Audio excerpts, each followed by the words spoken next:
नमस्कार. आज 13 जून संध्याकाळचे 6:15 वाजून गेलेत. बघूया आज रात्री कुठे पावसाचा अंदाज आहे. त्यासोबतच 14 जून रोजीचा हवामान अंदाज देखील बघूया. कोणत्या जिल्ह्यामध्ये पावसाची शक्यता बनू शकते या संदर्भातची माहिती. मान्सूनची स्थिती बघितली आपण तर आहे त्याच जागेवर मान्सून आहे. फारशी प्रगती या ठिकाणी मान्सूनने केलेली नाही आणि येणाऱ्या 3-4 दिवसामध्ये महाराष्ट्रातील राहिलेले विभाग व्यापण्यासाठी वातावरण अनुकूल असल्याचं हवामान विभागाने कळवलेलं आहे.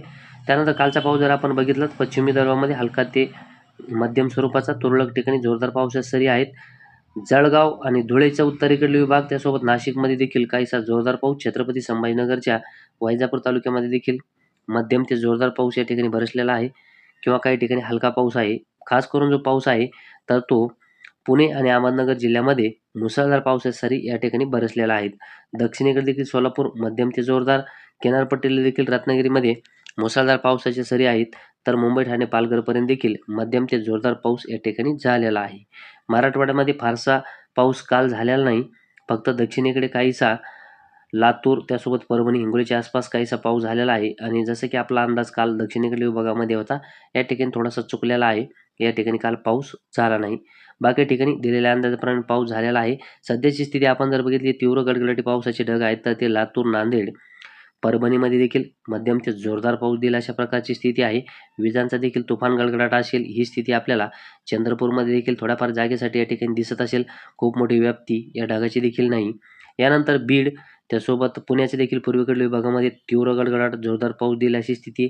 त्यानंतर रत्नागिरीचा उत्तर विभाग, ठाणे आणि नाशिकमध्ये देखील खास करून गडगडाटी आणि मध्यम ते जोरदार पाऊस दिला अशी स्थिती. ही स्थिती आपल्याला जळगाव आणि त्यानंतर धुळ्याच्या देखील दक्षिणेकडील विभागामध्ये बघायला मिळत आहे. या व्यतिरिक्त जर बघितलं, छत्रपती संभाजीनगर देखील एक पूर्वेकडील विभाग, त्यासोबत उत्तर पश्चिम विभाग आणि काहीसा मध्यवर्ती विभागामध्ये देखील गडगडाटी पावसाचे ढग आहेत. जळगावचे देखील उत्तर विभाग, पूर्व विभाग, त्यासोबत अहमदनगरच्या देखील दक्षिणेकडील विभागामध्ये, पुण्याचे देखील बरेचसे विभागामध्ये, त्यानंतर सोलापूरमध्ये देखील. म्हणजेच आज काहीसा पाऊस कमी झाल्यामुळं जिथे ढगांची निर्मिती होते त्याच ठिकाणी पाऊस पडतोय.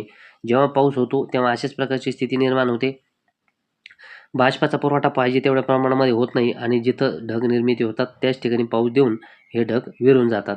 उद्या देखील अशाच प्रकारची स्थिती निर्माण होईल. आज ज्याप्रमाणे या ठिकाणी स्थिती आहे तर आज रात्री सांगली, सोलापूरमध्ये पाऊस होईल. त्यासोबत रायगड आणि रत्नागिरीमध्ये पावसाचा अंदाज असेल आणि पालघर, ठाण्यामध्ये देखील ढगांची निर्मिती आहे. नाशिक जिल्ह्यामध्ये देखील असेल आणि खास करून जी निर्मिती असेल तर ती आपण बघितली तर बुलढाणा, अकोला, वाशिम आणि अमरावती या जिल्ह्यामध्ये काहीसा आज रात्री जोरदार मध्यम ते जोरदार पावसाची या ठिकाणी शक्यता असेल. कदाचित एखाद दुसऱ्या ठिकाणी मुसळधार स्वरूपाचा पाऊस देखील या ठिकाणी बरसू शकतो, परंतु जास्ती शक्यता मध्यम ते जोरदार पाऊस.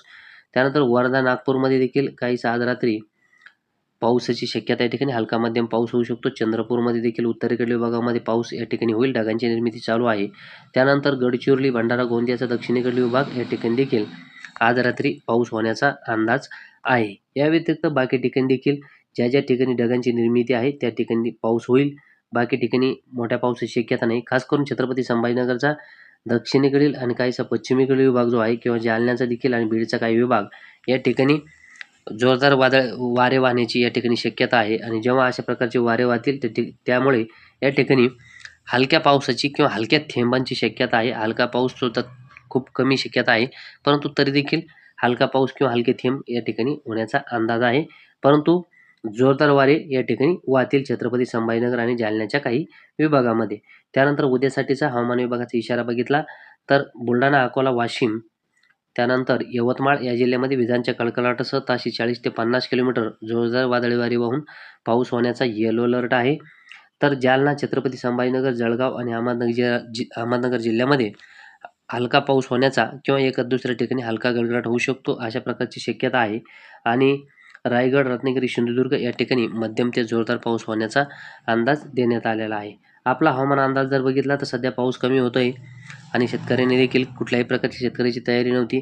तर येणाऱ्या दिवसामध्ये देखील पावसाची स्थिती थोडी बिकट आहे. या संदर्भाची माहिती आपण व्हिडिओ सकाळी उद्या 10 ते 11 किंवा 12 वाजेपर्यंत तुमच्यापर्यंत नक्की पाठवण्यात येईल. परंतु उद्या जो पाऊस असेल तर कोल्हापूर, सांगली, सातारा, सोलापूर, धाराशिव, बीड, जालना, त्यासोबत जळगाव, छत्रपती संभाजीनगर, नाशिक, अहमदनगर, पुणे या संपूर्ण ठिकाणी जो पाऊस असेल तर उद्या संपूर्णच ठिकाणी पाऊस होईल अशा प्रकारची स्थिती नाही.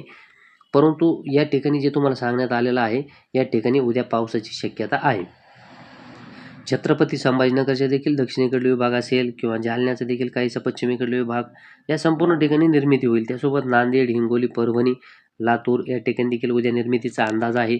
परंतु व्याप्ती आजही कमी आहे आणि उद्या देखील या ठिकाणी कमीच असणार आहे. या व्यतिरिक्त बुलढाणा, अकोला, यवतमाळ, अमरावती या ठिकाणी देखील काहीशी निर्मिती होईल, कारण की या ठिकाणी हवेची चक्राकार स्थिती आहे. याच्यामधून काहीसा बाष्पाचा पुरवठा दक्षिण मराठवाडा आणि पश्चिमी विदर्भापर्यंत होण्याचा अंदाज आहे. त्यामुळे गडगडाटी पावसाचे ढग या ठिकाणी देखील निर्माण होतील आणि किनारपट्टीला देखील सिंधुदुर्ग, रत्नागिरी आणि रायगडचा काही विभाग या ठिकाणी देखील उद्या गडगडाटी पावसाचे ढग निर्माण होतील. काहीसा मध्यम पाऊस होऊ शकतो किंवा एखाद दुसऱ्या ठिकाणी जोरदार पावसाचा अंदाज असेल. बाकी ठिकाणी वातावरण निर्माण झाले तर पावसाची शक्यता असेल, अन्यथा कोरडं वातावरण देखील राहू शकतं.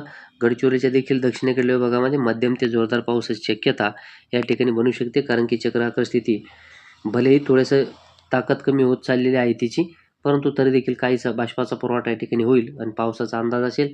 बाकी ठिकाणी एखाद दुसऱ्या ठिकाणी पाऊस झाला तर होईल, नाही नसता वातावरण कोरडं राहील. तर अशाच प्रकारचे अंदाज बघण्यासाठी चॅनल सबस्क्राईब केलेले नसेल तर सबस्क्राईब करा आणि उद्या आपण महत्त्वाचा व्हिडिओ देणार आहोत, तो देखील बघण्यासाठी नक्की आपल्याकडे चॅनल सबस्क्राईब केलेलं असणं गरजेचं आहे. सध्यासाठी इथेच थांबतो. जय महाराष्ट्र.